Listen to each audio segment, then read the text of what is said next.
A Swift Kick in the Ass, episode 159.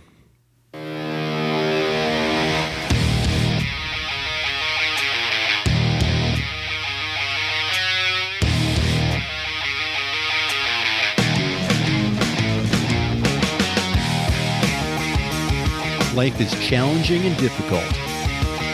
No one gets out alive. Time to suck it up, Buttercup. Get ready for a monster-sized boot, aimed to help you get traction on personal change and get living. I am John Curran, your host.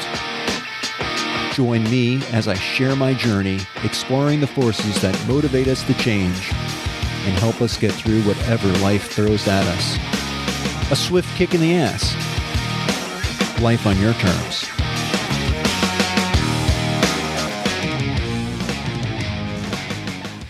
Welcome to another episode of A Swift Kick in the Ass. This is your host, John Curran. Today's episode, Broken. In, out, or all about. So, I'll be the first to admit that I am broken. I have been broken.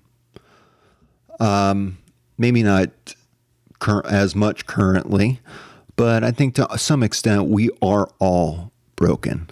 And what I mean by that is that we don't necessarily fit into the same mold. We've had different experiences in our life which have really shaped our view of the world and the view of ourselves. And I think that sometimes we place expectations on ourselves that drive these feelings of inadequacy or, being not good enough, or not being in the right place, or just some feeling of general dis-ease. This is a term that I think a lot of us live with, and I don't think you should feel alone. I know I have certainly felt broken. I can remember back when Tommy was diagnosed with brain cancer. At that point in my life, just a few years ago, I hate to think how long ago it was, but I did feel broken. My marriage was going through a difficult time. I was losing my best friend to brain cancer. Work was difficult. I just wasn't feeling like myself. I was dealing with a lot of, aches and pains and suffering from chronic back pain. It felt like in so many different ways, I was broken. Things were not working. And I needed to make a change for that. Now, that was not the first time I have felt broken. I have felt broken many times. In fact, my life has been shattered from time to time. Back before I met my wife, I was almost married. And I live with a woman. Think what you want over that. But regardless, is besides the point. She had some issues, she really encouraged physical violence and asked me, basically to hit her, and told me that she wished I would hit her, so I knew she knew I cared. I knew that was a real winner there. I had to get rid of her, and I broke off. I was going to marry her, and I broke off the marriage about 2.5 weeks before the wedding. That was a gutsy move. But it was something I really had to do. In that case, I guess I broke the agreement. I broke the terms. And it's, cost me a lot of money to get out of that legally. But, whatever your reasons are of why you feel broken, just recognize that, if you feel broken and you acknowledge that you are, That's a good place to start. That sometimes you don't really know what's going on, or you might know, but you're afraid to admit it to yourself. And it's going to take some work maybe to drill down and look inward to see where you need to go with this, and see how you can try to fix things. Sometimes things are broken beyond repair, and you can't fix it. Like a good friend dying, you can't fix that. You have to deal and mourn the loss, and recognize that you're not really crying for them. You're crying for you and for your loss, because they're leaving. They're going to be doing their own crying and their own dealing with facing death. And I don't know if that's something you can't come back from, because it's a final result. But as long as we're alive and breathing, we can make some changes. And I know for a fact that I have come back from feeling broken, and I put my self back together again in such a way that I really just feel awesome. I feel rejuvenated in a lot of ways.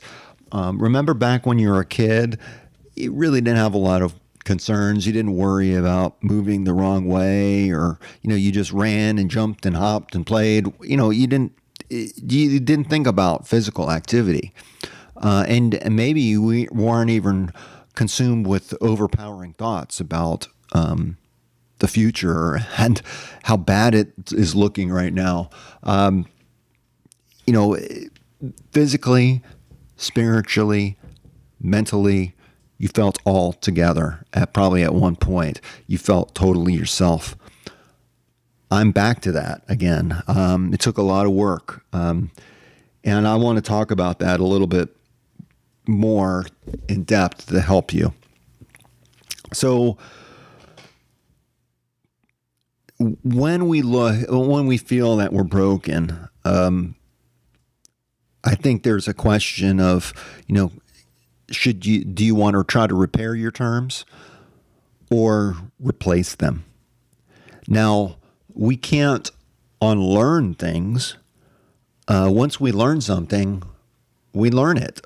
Think about all the things that you've learned that have opened your eyes, and you can't go back. I feel that way quite often, especially when I read about the 9-to-5 work life and how society places, a lot of pressure on all of us to live a certain standard of life and make money and be driven by, material things. Of course, you can have anything that you want in the world if you have money. But I'm happy just putting a roof over my head and being able to wear clothes, decent clothes, and have a decent car. And I'm still working, on trying to make the best out of my life that I can. It's a never-ending struggle. And there were times where I felt broken, and it took me a long time to come back from that.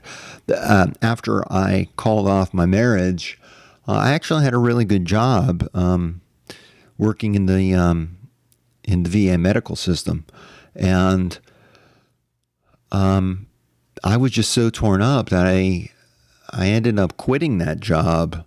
I really should have taken a sabbatical. It was not the best decision, but I was very young and educated at that time, or so I thought. I was educated and I knew nothing.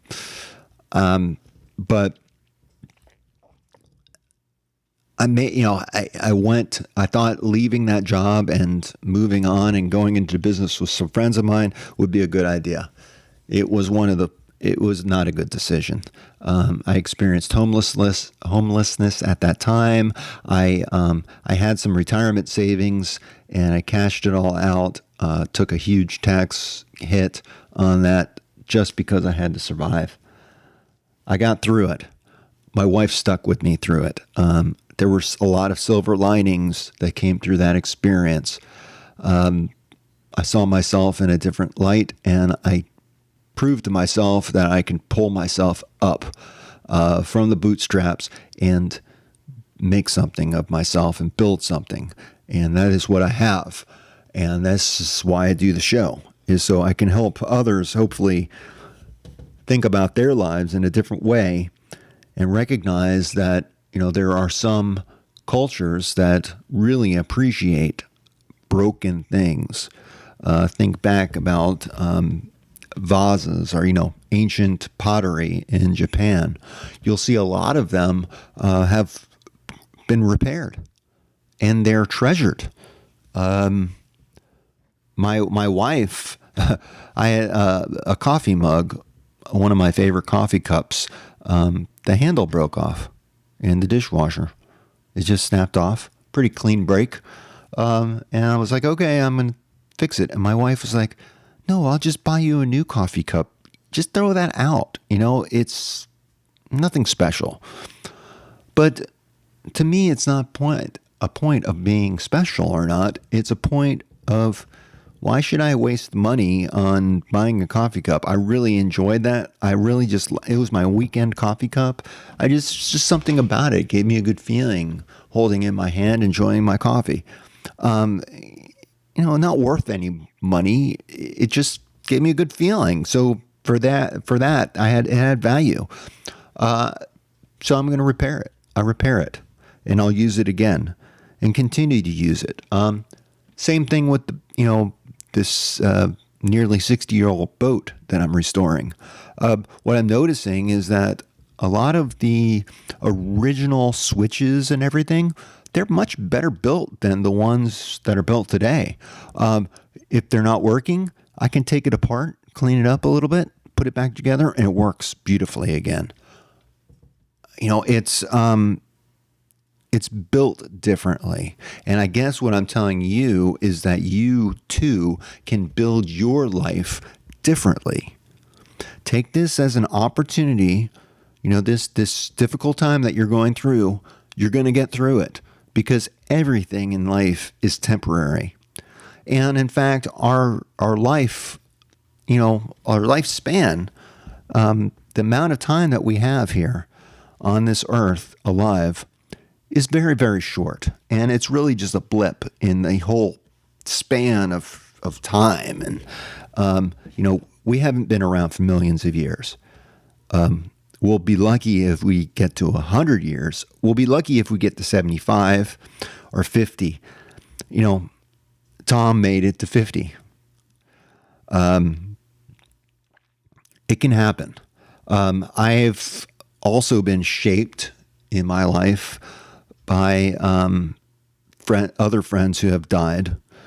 And one of my best friends, his brother died when I believe he was 21 years old. And it was terrible. He died kind of in a freak accident.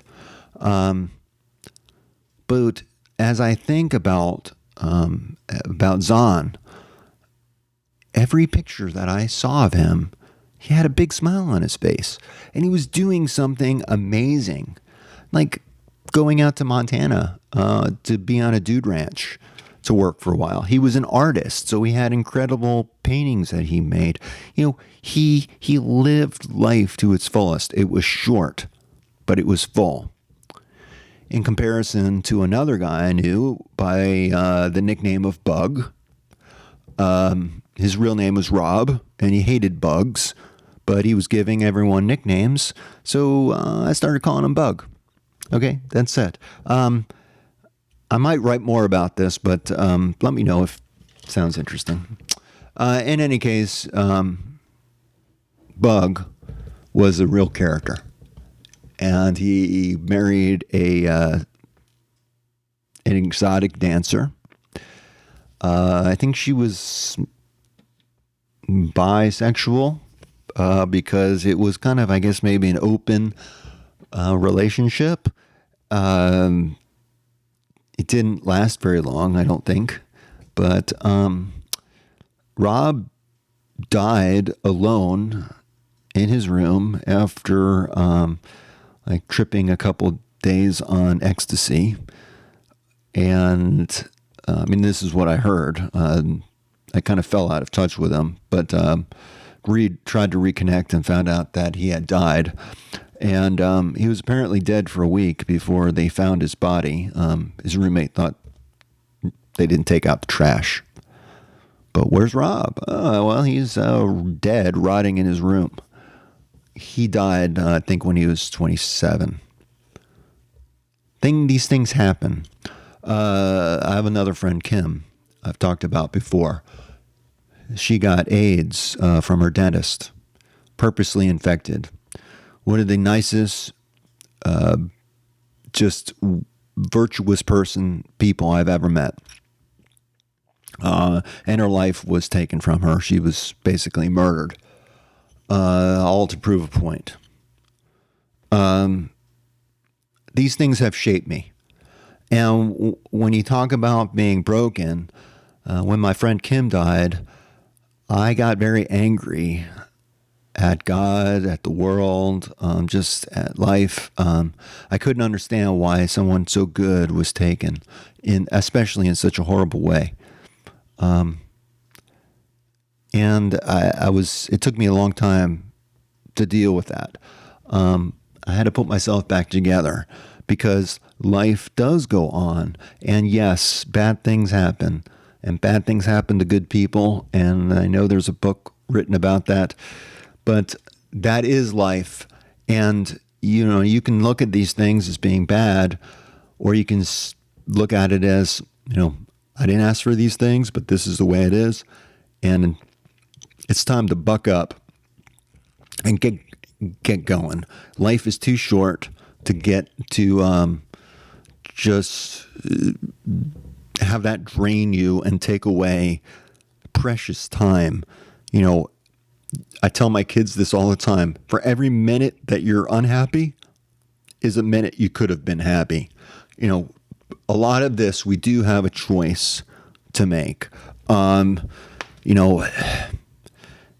There is no easy answer as far as, how you should feel or why, and I'm not going to tell you how to feel. This is not what this show is about. This show is about giving you a swift kick in the ass that I realize isn't so swift sometimes, but to kick you in the ass and move you in the right direction.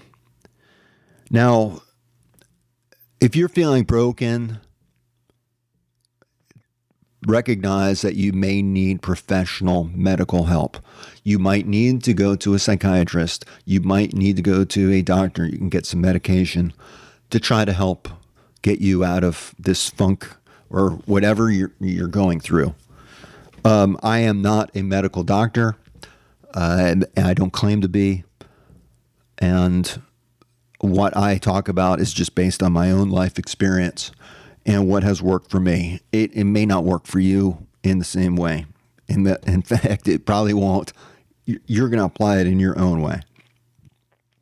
I, for one, not only attribute all the changes in my life to my own doing, because they're certainly not. I've had a huge team of people. I've had a lot of people involved in my life that have helped me out along the way. Some of them being medical professionals. I am a black belt in Taekwondo, and I'm going for my second degree. My son is working towards his third degree. And at 57 years old, it is physically taxing. And I could say, yeah, I'm an old man. I've got old man hips, and I'm limited. That is true. I am limited. But I'm mostly limited by my mental state and telling myself that I can't do things, because I can do them, but I'm psyching myself out. And this is why I think it takes practice to learn new ways of getting around these things, these places in your life where you feel broken. You can fix some things. You can work at it. It takes daily effort. It takes daily practice. Yes, I have aches and pains. I'm in the best shape of my life considering my age, and I feel great, but it is a constant effort, and I recognize how my day-to-day life is impacted by how much I exercise, how much I stretch, how much I eat, how much water, my water intake. Was work stressful? I mean, it's all, is something going on in my personal life that is affecting, my perspective. The way the world is going, today's politics, am I getting all stressed out about things that I can't change, Or am I stressed out about things that I can change and I'm trying to focus that energy on making something positive? That is what I try to do. I try to just let go of the things that I can't change and focus on the things that I can right here and right now. Take on my advice is that if you're feeling like you're broken and you're feeling maybe like you're meant for something else, right? And it's kind of an uneasy feeling, but you feel kind of stuck. Take on learning a new skill.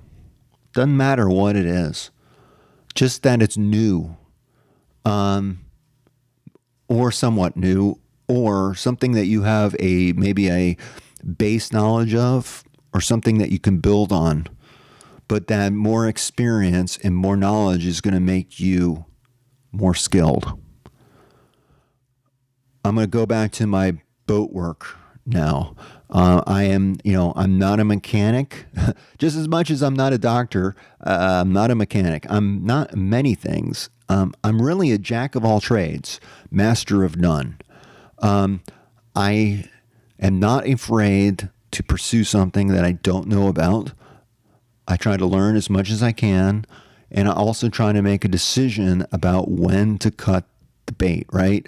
When is it costing me too much time and effort and making me spin my wheels and not getting any traction when I could just take a different route and get to where I need to go faster.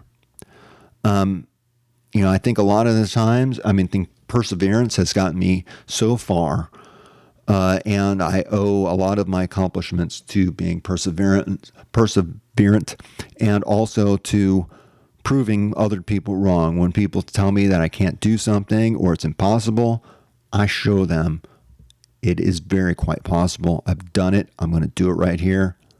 And the more I do things like that, the more confidence I have. And I wear that with a badge of honor.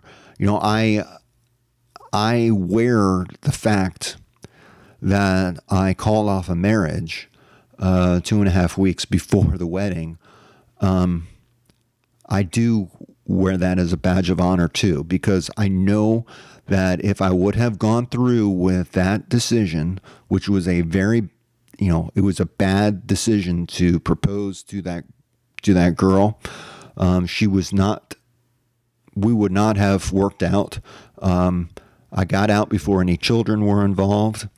And I know that if I would have stayed in the relationship, one of us would have been dead, and one of us would have been in prison.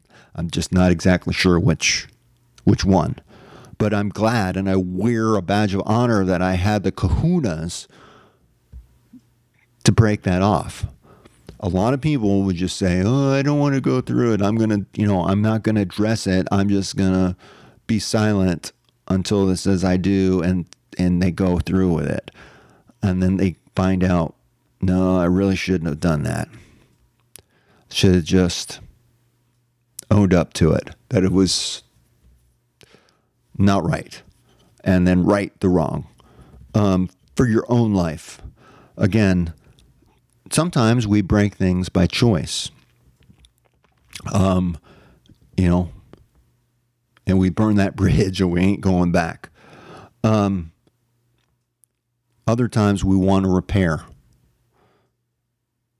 try to salvage what was lost or broken or whatever, and build from that. And in other times, we want to go on in an entirely new direction. And sometimes I think we feel pulled to go off in an entirely new direction, and we're willing to take risks in order to make that happen. And in some ways, that has paid off for me. For instance, I really felt stressed out when I lived in Atlanta. I was experiencing a lot of road rage. In fact, as soon as I pulled my car out of the driveway, I was pissed off. It was not fun. I was spending a lot of time in the car, hours and hours and hours of my life just wasted in the car. I had to get out. I took another job in another city. I moved to Virginia, where I live now. It was a good move. I never, ever regret doing that. I made that on purpose. I changed. I didn't like my environment, and I needed a big change in order to kind of shock the system and allow myself the opportunity to throw my life up in the air and then give the opportunity to pull it back and put it into pieces and rebuild. Tear down, rebuild, tear down, rebuild. Life is temporary, okay? Things are temporary. Nothing is as permanent as you think it is. And it can be taken away from you. Now, skills can't be taken away from you, which is one of the reasons I advocate take on something new. Since Tommy has passed, I have learned how to play guitar. I practice playing guitar every day. Am I a master? No. But I'm getting better and better every day, and I make a dedicated effort to do that. It's a skill I have, and I'm getting better and better and better, and I really enjoy it. And it's so much fun. And, I just love music. I'm passionate about it.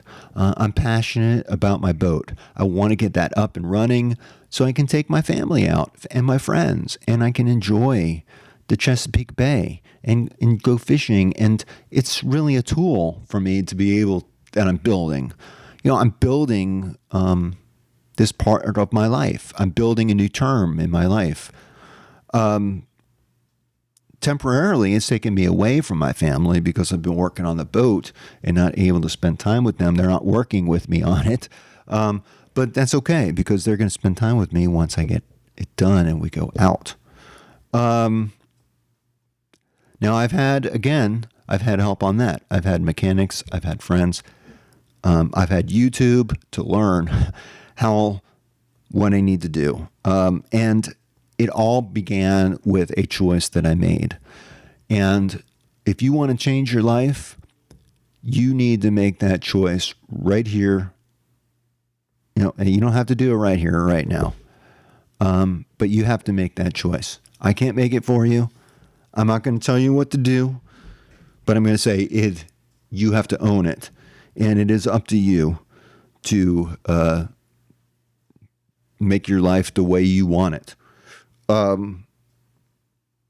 Now, you might be thinking that your life's working great. Some things in your life are working great, but maybe you're getting pushback from friends to say, "Hey, you know what? It's not so great, and it's this aspect of your life is causing you problems." I have a friend who is an alcoholic. He's highly functional. And it's difficult, okay? It's difficult watching him. He acknowledges that he is an alcoholic, and he is able to control it. Like he is stone cold sober when he goes into work, but over the weekends he's blotto, and he's blowing off his friends. Makes plans with them, but then he's too hungover from the night before to go and do things. He sees it as being okay. He doesn't see it as being broken. He's like, get off. He wants us to get off his back. He's in denial, and he's actually putting up a lot of resistance and pushing people away and isolating himself. I hope that you're not doing that. I'm a personal person, believe it or not. I keep a lot to myself, and I take personal responsibility for how I feel. So I'm not going to share a lot of the ways I feel with people and looking for them to help me. That's just not who I am, and I get that. Some things you need to handle in your own way, on your own time. And when other people try to help, it doesn't help. I'm going to try to be a friend, and I'm going to be there for him, whether he wants me there or not. He's been open and honest with me throughout our friendship, and I'm going to be open and honest with him, too. It's tough to see people that you love going through something like that, but I do recognize it's a disease.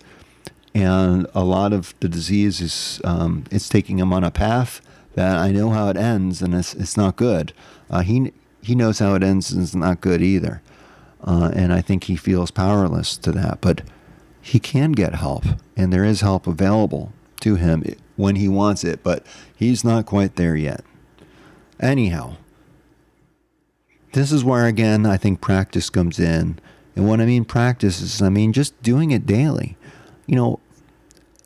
Even if I'm trying to learn guitar, even if my life gets busy and hectic, I try to pick up my guitar for like 5 minutes, even if it's just plucking the strings for, and that's it. That's all I have time for. It's on my mind. I'm watching maybe a YouTube video on how to do things. I'm constantly doing it. I'm constantly moving myself forward, whether or not I recognize that I'm doing that. And that's what I mean about being on a path. When you have a goal in mind, then you can simply ask yourself, is what you're doing, is it moving you closer to your goal or taking you farther away from it? Back when I was in really serious financial trouble, hundreds of $1,000s of debt, with very, very young children, worried about their financial future and providing for them, I needed to do something. And it took a lot of dedicated effort to get there. It took a lot of sacrifice to get out of that. But I persevered and I dug my way out of it. And I had to acknowledge that we had issues, and my wife and I worked to address them. And is our life perfect? No. Is our finances perfect? No. But they're so much better than they are, and I'm so much better able to handle these things. When life situations change. In fact, I think that's where we fool ourselves, is that we expect life to stay the same, and it's not ever going to be the same. It's always going to be changing. We're going to deal with one issue, and another one's going to pop up, maybe two or three. Who knows? No one can see the future, but what you can focus on is right here, right now. What can you do to get something done and get yourself closer to where you want to be?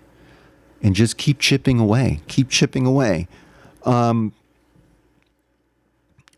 if you're chipping away, and you're not getting anywhere, you're just spinning your tires. Maybe you need to figure out if this is something that you need to live with. Not everything that's broken can be fixed. Sometimes you just have to let it go. I've done that with plenty of, I'd say friends, but they weren't really friends. They were very one way, and friendship is two ways. And, after a certain amount of time, you just have to realize that some people are one-sided, selfish individuals, and you need to let them go. And again, it's a tough call. But if you're really meant to be friends, you'll be back. It'll be a two-way street again. But if not, you just got to live with it and move on. Being broken doesn't mean that it's fixable. And we can't unlearn what we already know. But we can learn new things, and we can go in new directions. And sometimes that's really our only choice, because we can't go back in time. We can't change the past. And so let's just recognize it for what it is and move on and move forward. Maybe you feel broken because you have been chipping away, and the world has gotten to you. I'll tell you, I felt broken when Tom died, and it felt like everything was coming at me. My armor was so thin at that time, and I was very sensitive. People would say things, and I'd want to cry. It was horrible. And I did need professional help with that, and I did get it, and I have moved past, and I have fixed myself. I have repaired myself, and I feel great. And I know that you can do this too. You owe it to yourself to live the life that you want to you want to live the best life that you can. And when I say the best, I mean the best for you, given your situation, given your circumstances, and being who you are, not according to my standards, according to your standards. Recognize this is, it's not only physical, it's mental, it's spiritual. And you can address these in different ways, and actually it will if you push in one area, you're going to also have results in other areas too. You're going to learn about all aspects of your life through this. And if you don't want to change or don't feel the need to change, don't change. Just because someone else is trying to get you to change doesn't mean that that's the right thing for you to do. You may have lost touch too. I'm going to wrap this up, but losing touch with the here and now. Sometimes we do get anxious about the future. We get worried about the future. And that should tell you that your head is not really in the present tense. You're not thinking about the here and now. You're thinking about the future. Well, we tend to think of things in extremes, either, really great or really bad. And there's a continuum, there's a range. And I think when we think in extremes, and that might occur, and it might be worthy to think about it, but recognize that statistically, it's maybe not likely to happen. A life in the reality is really centric. It's in the middle. There's middle ground, and when there's really bad, there's also really good sometimes associated with it. It somehow balances out. Can't explain it. That's just the way life is sometimes.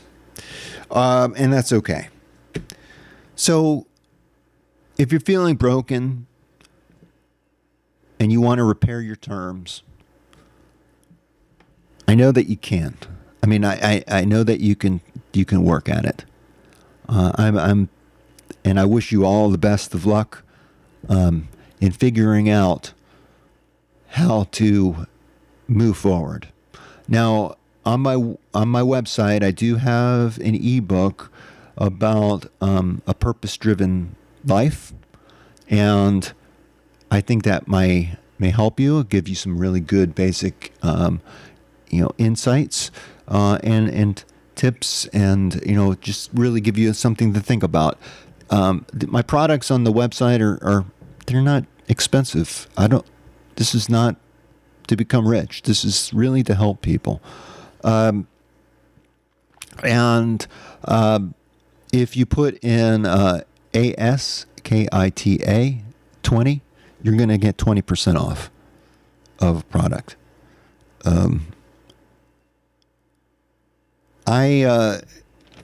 Please check out the website if you're looking for something.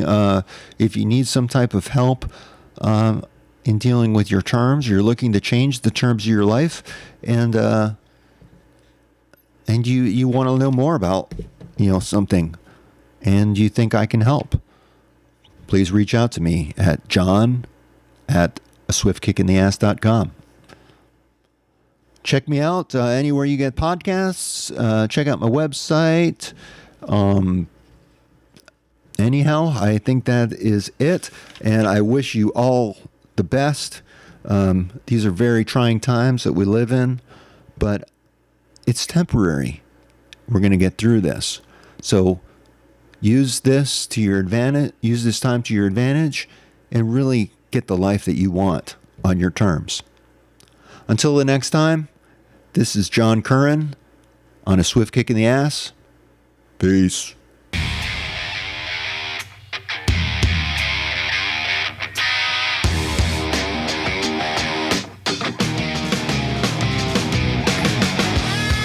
This marks the end of another episode of A Swift Kick in the Ass, placing it directly in the can. As much as I like to talk, even I have my limits. It's time to go. Catch me on the next show. For better or worse, whether you like us or not, please leave comments wherever you get your podcasts. Follow us on Twitter. Visit our home on the interweb. I think you can leave me a voicemail there. You can also email me at john@aswiftkickintheass.com. It's been my extreme pleasure. I hope you got a lot out of it. I hope you got your ass moving. Until then, until the next time, I'm out of here. Peace.